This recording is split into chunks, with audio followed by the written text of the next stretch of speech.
can't capably handle the discussion. It is patronizing and disturbing. And I say this because I've had that particular aspect pulled on me as being a woman.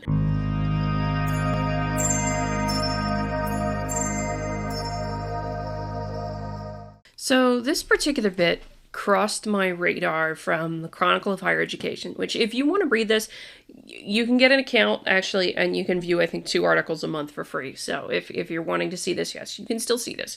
But it caught my attention. It's higher ed has a credibility problem. Do academics share one worldview? People tend to think so, and you can't blame them, says Jonathan Rauch.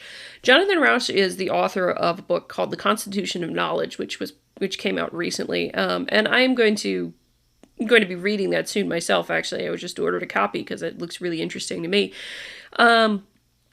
But he has been an advocate for a long time that higher education has a problem, and I've often harped on higher education for a reason here because, as much as this channel is about science, the thing that gets me harping on higher education all the time, universities and academia and what have you, is because of the fact that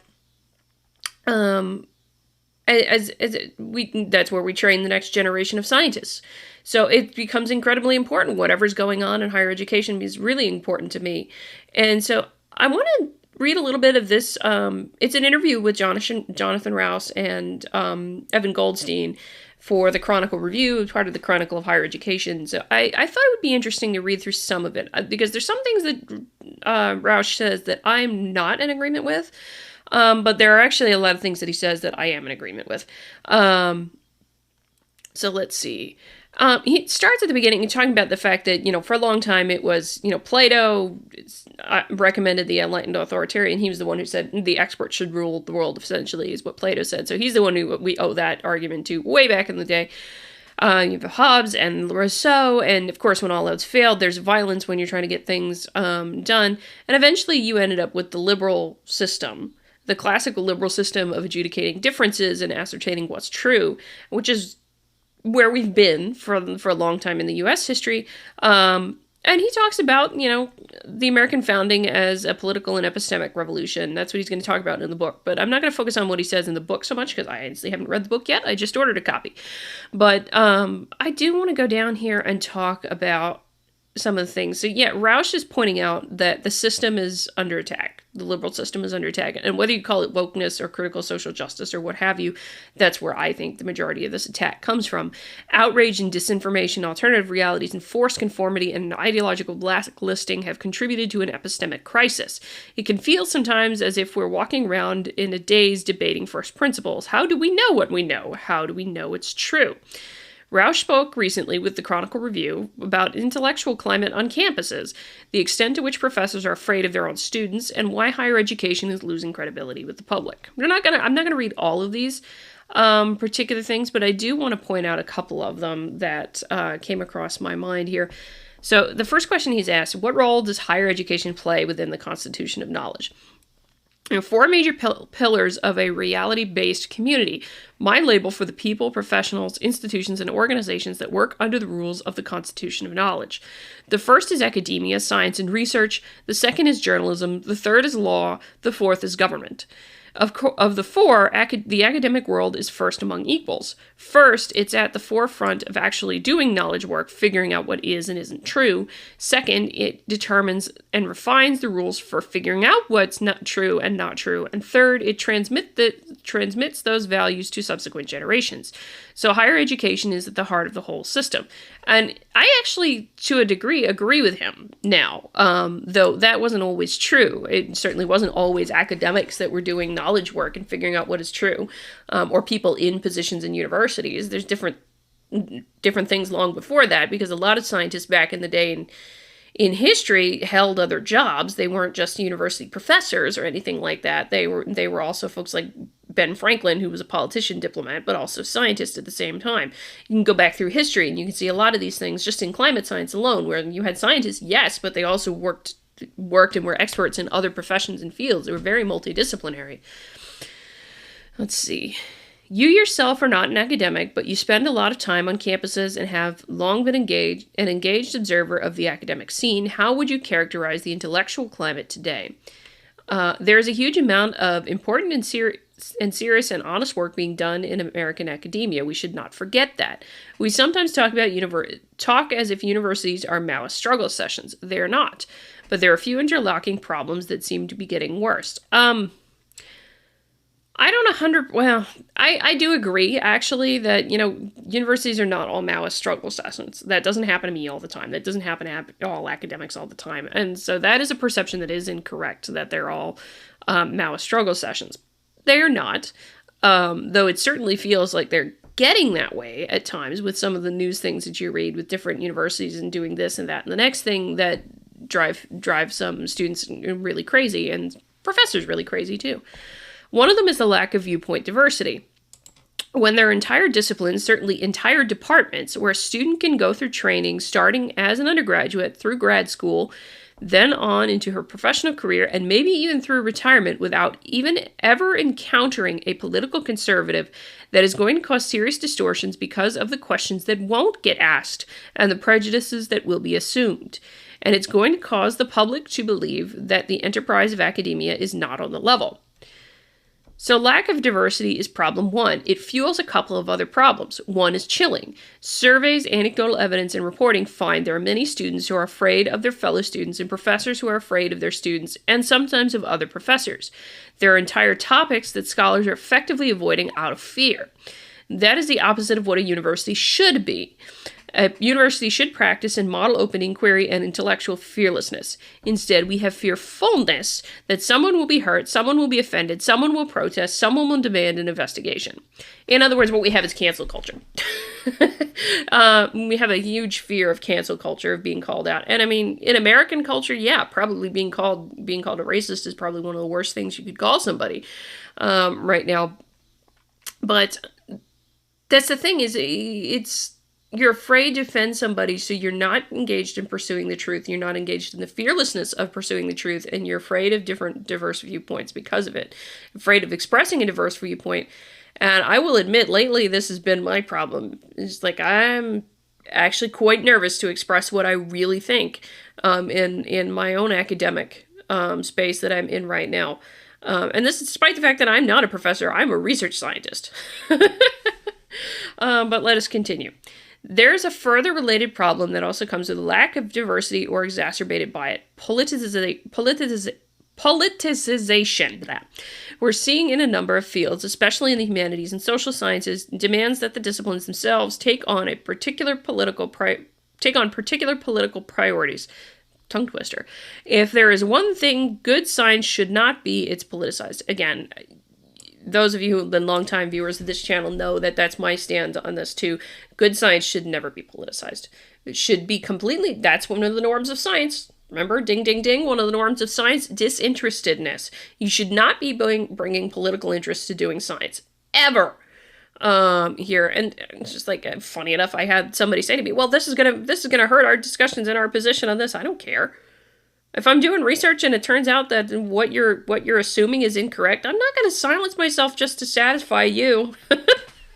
That's not my job as a scientist. My job is the pursuit of the truth, and that should be what a university is. That should be what so many different fields of science and inquiry should be, is the pursuit of the truth. And yet, this is a problem. And honestly, this is one of the things I'm really afraid of for my own field is that, it's for my own field, for many fields of science, actually, what I'm very afraid of is the lack of diversity of viewpoint is going to stifle the growth of science and stifle our intellectual creativity in being able to ask some of the unique questions and answer some of the unique questions and challenges of our time. And so getting into that issue with viewpoint diversity, I do agree this is an issue, and I'm sorry to say I disagree with Jonathan Rauch on this, and that I think it is becoming more prominent in the STEM fields than I would care to admit, given some of the garbage that nature has pushed. Nature and science, actually, both of them have pushed some incredibly horrific things that are very political. And what was it? It was last year. Yes, it was last year during the 2020 election. Scientific American, for the first time in its 150-year history as a publication, endorsed a political candidate for president. Congratulations, Scientific American. You shot yourself in the foot. Let's see. Most of what you describe as self-censorship might be described by others as civility. Where does civility end and self-censorship begin? Civility, editing ourselves so we can get along with others, does not involve punishment. It does not inspire fear. It's a different story if you think you'll lose your job, be investigated, your friends will shun you, your professional connections will detach themselves, your journal will repudiate your work and apologize for publishing it, and you might not be hireable somewhere else. Those actions are not consistent with civility. Those actions are punitive in intent and intimidating in outcome, and that's what they're designed to be, and I agree. Civility, I mean, you want to be nice to people. You want to be civil. You want to have civil discussion. That's totally fine. But that's not punitive. He's right about that. Cancel culture is punitive. Cancel culture is very punitive. More students do not want to drive conservatives from campus, and most professors do not want to discriminate against conservatives, so what's going on? It's a bit puzzling on its face. The More in Common study was conducted a few years ago, figured out that the progressive activist portion of the U.S. population is 8%. It's a very small group, yet they dominate conversation on Twitter and in Democratic Party circles. On campus, we see even more of the same thing. We need to think about what Trump and MAGA are up to and what cancel culture is up to as two varieties of the same thing, which is information warfare or epistemic warfare. There are lots of ways to do that. The way we see increasingly used on campuses is social coercion. Cancel culture in short order. Find ways to make it socially painful to be called out. It's not like you're safe if you don't, say, criticize affirmative action. You never know where the landmines are. You never know what might be construed as a microaggression until someone denounces you for it. That's on purpose and has two effects. One is straightforward chilling. The second is more subtle. It distorts the information environment by spoofing consensus. In a chilled environment, you don't know what people around you really think. It becomes easy to believe that you are the only person with your point of view and that you're isolated. God, yes.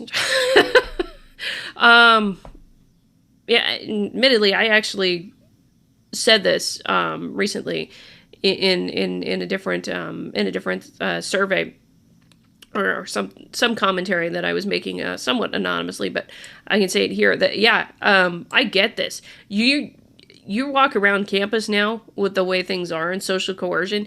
Honest to goodness, you're afraid to say something. And I'm honestly terrified to work with undergrads at this point because I don't know if I'm going to say something and they're going to be grossly offended by it at this point. And it's really actually walking on eggshells scary. So I have not yet started working with undergrads on a serious level, and I don't know that I will at the rate things are going, which is sad because I wouldn't mind mentoring, an talented undergrads who want to go into research.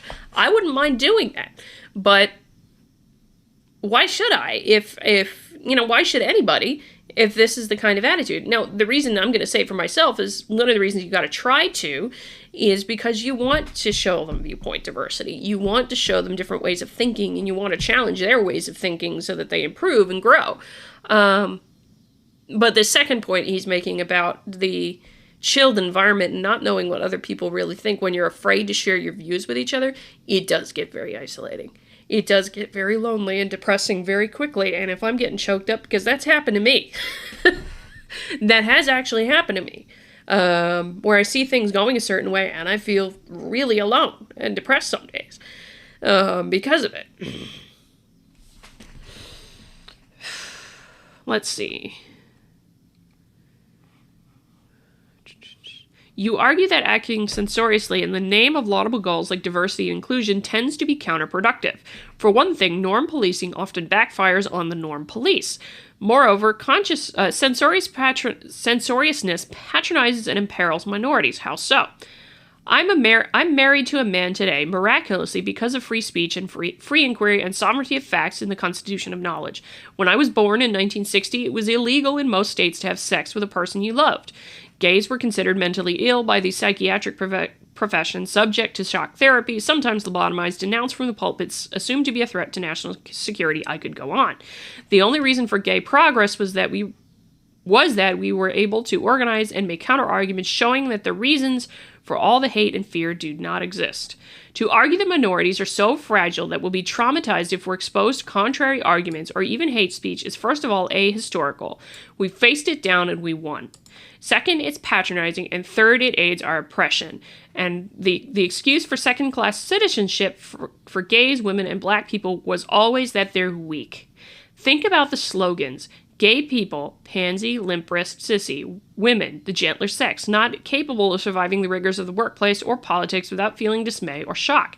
And above all, blacks, childlike, unable to fend for themselves, the need for protection, need the protection of segregation and slavery. Minority rights activists should be the last people on the planet to embrace the stereotype that minorities are weak and need protection. God, I love this. I love this because that's the problem that I have with the woke. That's the problem that I have with the woke and the woke infiltration into the sciences. Brilliant people I know are women, are gay, straight, scientists from all across with all sorts of different backgrounds. Why do they need protection? They don't. They're amazing people. They make amazing arguments all on their own, can capably handle the discussion. It is patronizing and disturbing. And I say this because I've had that particular aspect pulled on me as being a woman. All right. And lately, actually, yeah, no, I had it be like, I had it be run on me. Although it was misinterpretation in part on my part, but the gist of what I got when the comment was initially made to me was, oh yeah, no, I'm having you do this thing because you're a woman, not because you're capable. And I was about ready to rip the person's head off when they said that to me. I totally get it. It is absolutely patronizing to be considered so fragile, and it's insulting. It actually makes oppression worse if you're worried about that thing called oppression and goodness knows. I could go on with that, but thank you, Jonathan Rauch, because that is absolutely correct. And it is unnecessary in science because you know what? You're not supposed to judge people by their immutable characteristics. You're not supposed to judge people by all this stuff. And that's one of the problems with higher ed is you're pushing that and people can see it. Anyway. You're pushing, there's the push for having, oh goodness, there's the push for treating people differently because of their race, and that goes against the principle of universalism, the normative principle of universalism in science. No, you don't do it. And if you're supposed to be about the truth and teaching in science and what have you, and that's the first pillar of your constitution of knowledge, then stop treating people differently because of the race, what have you. The race, sex, gender, any number of different things like that. They're not fragile people, and you need to stop pushing that stereotype. That's a bad stereotype to have. Does a perception of higher ed as an engine of censoriousness, whether that characterization is fair or not, imperil the credibility of academic expertise? Clearly, the credibility of higher education is taking a hit. I don't have the polls in front of me, but I think it's a 20 percentage point drop in the past 5 years. A 20% change in anything over 5 years is very significant. Most of that is conservatives and Republicans. Diversity matters, and diversity of every kind matters. And if the public looks at academia and sees one type of person asking one type of question and adopting one type of worldview, they're going to feel alienated from that, and I can't blame them. I don't blame them either, to be honest. Like I said, I'm in academia, and I feel alienated quite a lot of the time, knowing that there's nobody around me that shares my worldview. Let's see. Is there a risk that the emphasis on viewpoint diversity de-emphasizes racial and ethnic diversity? They're both important. What's really going on here is that people want to assert that racial and ethnic diversity should supersede viewpoint diversity. I think it should be possible to have both. A lot of people want one without the other. To be clear, I'm not arguing for quotas and conservative professors. You can't do anything like that. It's utterly immoral to do that, to do quotas of anything for particular kinds of professors, what have you, against the Civil Rights Act, too, if I'm not mistaken. But what you can do is affirmatively look for discrimination in hiring and tenure decisions and peer review, and say we're going to take political discrimination seriously from now on. Yes, I agree with everything here.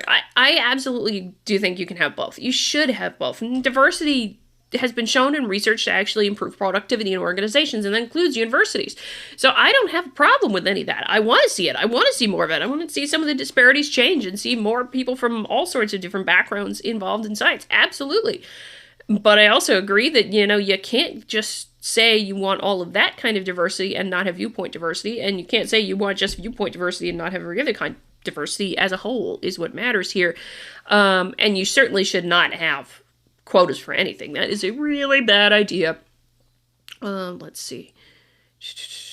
I'm just thinking.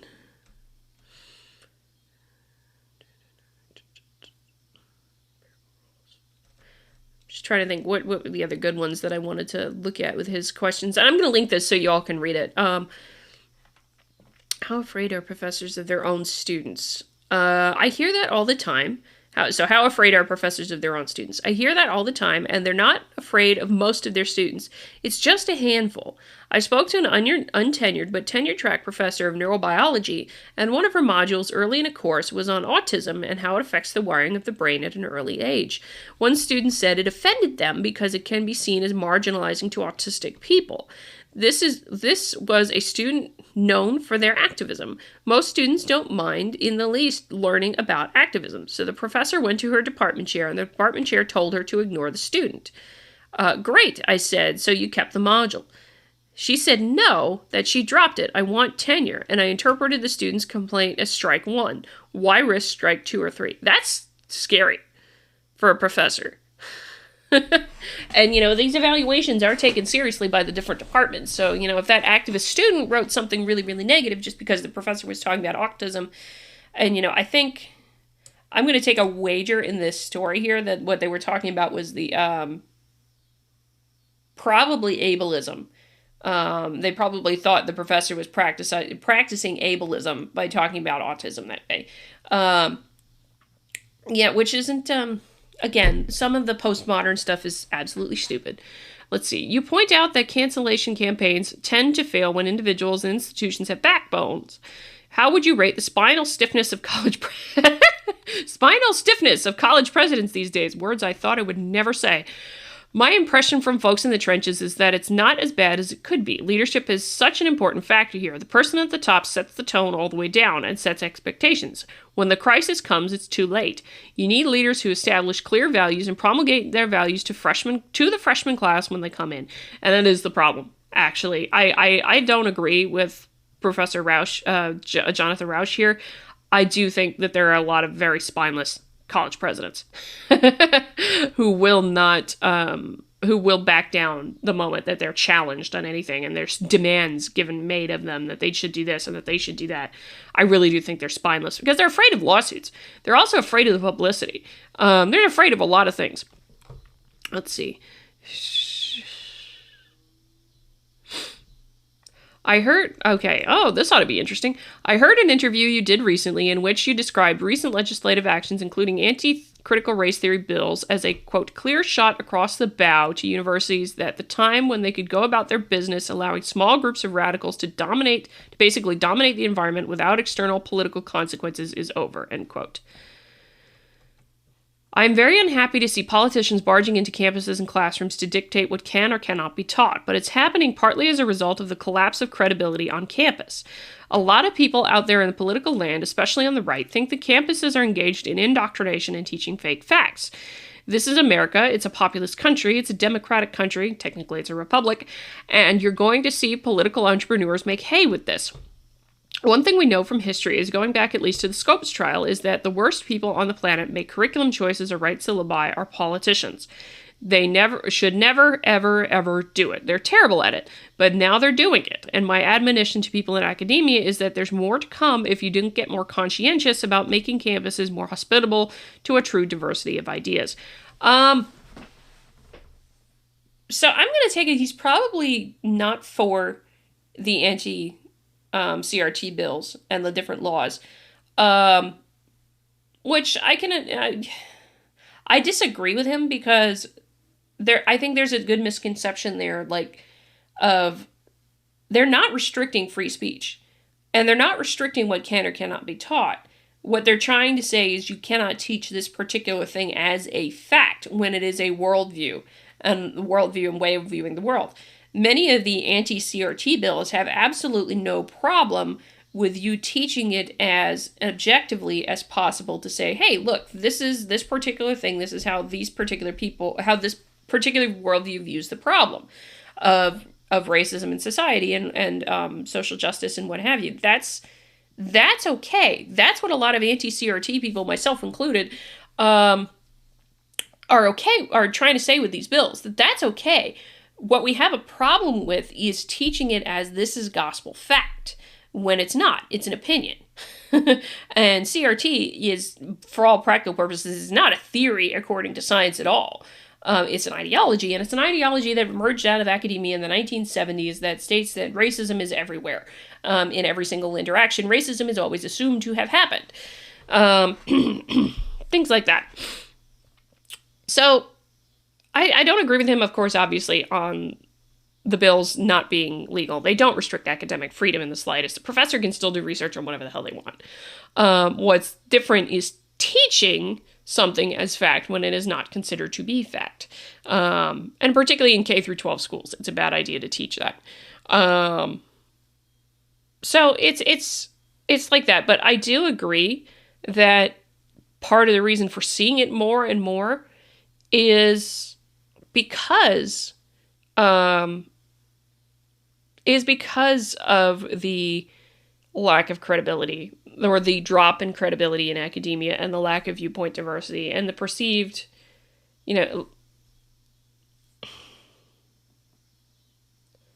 So the best way I can put what I'm thinking right now with this is that when scientists get political or are perceived to be serving their own agenda, they often lose credibility in the eyes of huge portions of the public. And I can take examples from that from climate science and from both ends. There's prominent skeptics of the sort of the doomsday approach, if you will, or the mainstream approach of climate science. And they lose credibility with everybody who's on the left and with a lot of the prominent climate scientists that exist. And the same thing happens with the most loud advocates. Like I've mentioned Michael Mann a few times on this channel. He's lost a lot of credibility with the political right in the country, and about half the country who disagrees with him quite profusely. And I do think if you get into the point of you starting to advocate for specific policies as scientists, you're seen as serving your own interest and not the larger interest of pursuit of the truth to the benefit of the country and the community. Country and society, I should say. So because of that, I can see why credibility has been lost in academia. There's a lot of perception, rightly or wrongly, that academia is primarily liberal, progressive, bastion, and hates conservatives. And having felt this animosity to a certain degree myself, I'm not going to go to say it's openly hostile, because for me it's not. But it's certainly uncomfortable, because as I said before, I feel like I'm the only one. I feel like I'm walking on eggshells a lot of times in my own workplace. And because of that, I end up with the issue of I have no idea what anybody around me fully thinks. I can take some guesses, some educated guesses based on conversations, but scared to ask. Sometimes you think you're the only one who thinks the way you do. And yeah, it can get isolating. It can get really depressing. Really, really quickly, to be honest. And thank goodness for the fact that I know that I'm not alone now. In what I think. I know there's actually quite a number of academics who think the way that I do, and that's great. And I'm going to say this: if you're a conservative student or a Republican, you identify as a Republican student, or a professor somewhere on campus, and you happen to be reading this, know that I hear you. I get it, and you can make it through. You can make it through college. Don't get me wrong. You can make it through college. You can have a really wonderful career in whatever STEM field that you want to. It's not easy, and it's not because of the political part. It's not easy just because you have a lot of professional challenges to getting to the level of PhD in anything, or professional challenges and life challenges going on that exist regardless of that. But you can get there. You can really have a meaningful thing, and if you needed somebody to talk to, shoot, drop a comment like that and what have you. And we'll talk or come over on Locals and find me. But yeah, I can get that. Really, I do. And so I just wanted to run through this article as much as I could here in short order. And I'm going to link it in the description. But I do tend to agree that there is at the very least a perception that higher ed,